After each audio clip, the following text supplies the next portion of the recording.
Hello students, how are you? I hope you all are good बच्चों. So today you are starting the next chapter which name is Laughing Song. तो आज हम start कर रहे हैं बच्चों Laughing Song से related ये chapter. So let's begin with introduction. The poem Laughing Song describe all the different laughter of nature and its surrounding. For examples, the woods, streams, air, hills and meadow are each said to laugh just by being other. Maybe the different sounds made by them and their way of laughing. What do you think? तो यहाँ पर ये प्यारी सी pome है बच्चों जो laughing song के नाम से है, वो डिस्क्राइब करते हैं डिफरेंट बेस पर लाफर ऑफ नेचर्स के रिलेटेड, सराउंडिंग से रिलेटेड जो हम देखते हैं like would, streams, air, hills, मीडो, जो कि बहुत अच्छी हैं और वो किस तरह से हमें खुशी देती हैं और लाफ क्रिएट कराती हैं. तो उसी बेस पर है. Let's begin. When the green woods laugh with the voice of joy, and the dimpling streams runs laughing by. When the air does laugh with our mercy wit, and the green hill laughs with the noises of it. तो यहाँ पर बच्चों बताया गया है pome के अंदर कि जो ग्रीन वुड है, हरा भरा जंगल है, वो कैसे हंसता है, वॉइस ऑफ जॉयस देता है, डिम्पलिंग करती हुई स्ट्रीम किस तरह से हंसते हुए भागती हुई है, और हवा चलती है जो कितना हंसते हुए मुस्कुराते हुए मर्सी विट के साथ हमेशा जाती रहती है, इधर उधर बहती रहती है. और यहाँ पर पूरी पहाड़ियों पर हरी भरी जो चीज़ें हैं वो हमें हंसाती रहती हैं और with the noise of it, और हमेशा अपनी चहचहाट से हमें खुशी देती रहती है और हंसती भी रहती हैं. देन बच्चों नेक्स्ट देख लेते हैं. When the meadows laugh with lively green, and the grasshopper laughs in the merry scene, with Mary and Susan and Emily with their sweet round muns sing he he.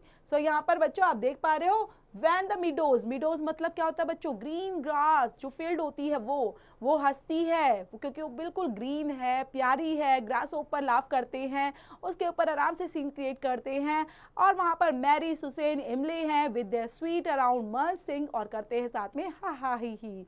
When the painted birds laughed in the shade, where our tables with cherries and nuts is spread, come live and be merry and join with me to sing the sweet chorus of ha hi hi. और यहाँ पर paint की जाती है birds, ऐसा लगता है जो बर्ड्स हैं कलरफुल हैं बहुत सारी, और वो कितनी प्यारी हैं, ऐसा लगा कलर्ड है, कलरफुल बर्ड्स हैं जो हंसती हैं मुस्कुराती हैं, उनकी शेड देखकर हम भी खुश होते हैं. और ऐसा लगता है वो एक टेबल के ऊपर रखी है, चेरी की तरह, नट्स की तरह स्प्रेड की हुई है हर जगह, और जो हमेशा दिखती हैं Mary and join with me, और गाती रहती है स्वीट सॉन्ग्स एंड हा ही. ब्रेन गेम के अंदर देख लेते हैं बच्चों.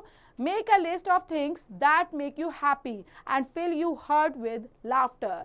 Now write a short paragraph about how they make you happy.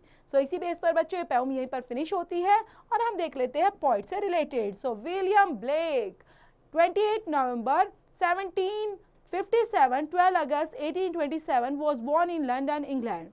He was an English poet, painters and printmakers. Some of his novel's works include Songs of Innocence and of Experience, and The Marriage of Heavens and Hell and The Fourth Zoo. Next बच्चों देख लेते हैं word finder जो कि आपकी pome से related है, इनको पढ़ते हुए याद करेंगे अच्छे से.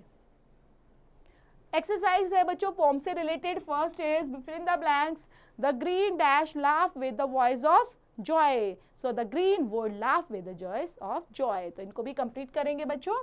सो बी पार्ट में बच्चों स्ट्रेट ट्रू और फॉल्स, यहाँ पर आप सेंटेंस को फाइंड आउट करते हुए समझते हुए उसके आगे ट्रू और फॉल्स राइट डाउन करेंगे. लाइक फर्स्ट सेंटेंस है the air last with voice of joy. तो यहाँ पर बच्चों this is the first statement, तो आप उसके आगे फॉल्स लिखेंगे.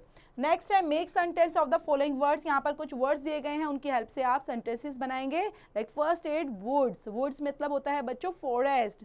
सो yes India has many woods. तो आप इस तरह से सेंटेंस फॉर्म कर सकते हैं.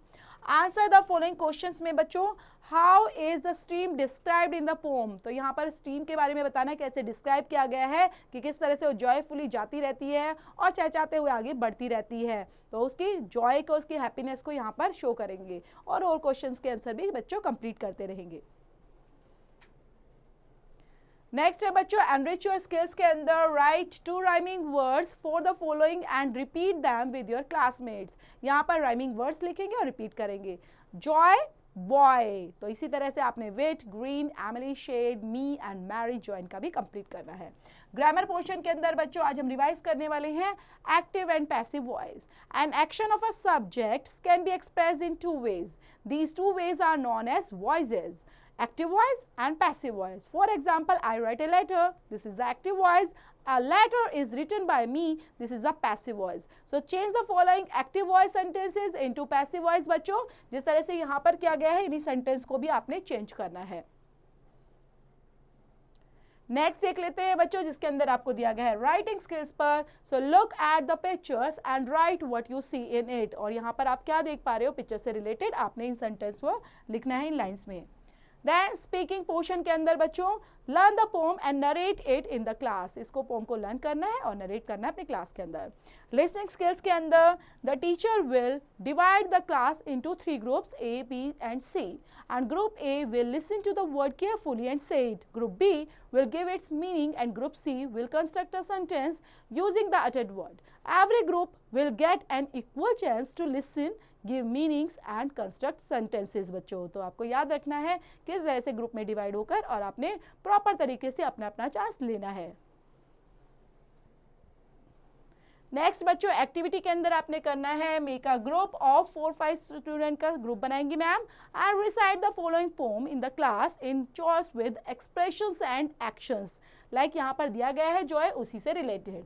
And what moral did you get from the poem above. और आपको इस पोम से रिलेटेड क्या यहाँ पर मोरल मिला है वो भी यहाँ पर राइट डाउन करेंगे। तो प्यारी सी पोम यहीं पर फिनिश होती है। पोम को पढ़ना है, रीड आउट करना है और जो भी एक्सरसाइज है वो कंप्लीट करनी है बच्चों खुद से आपको।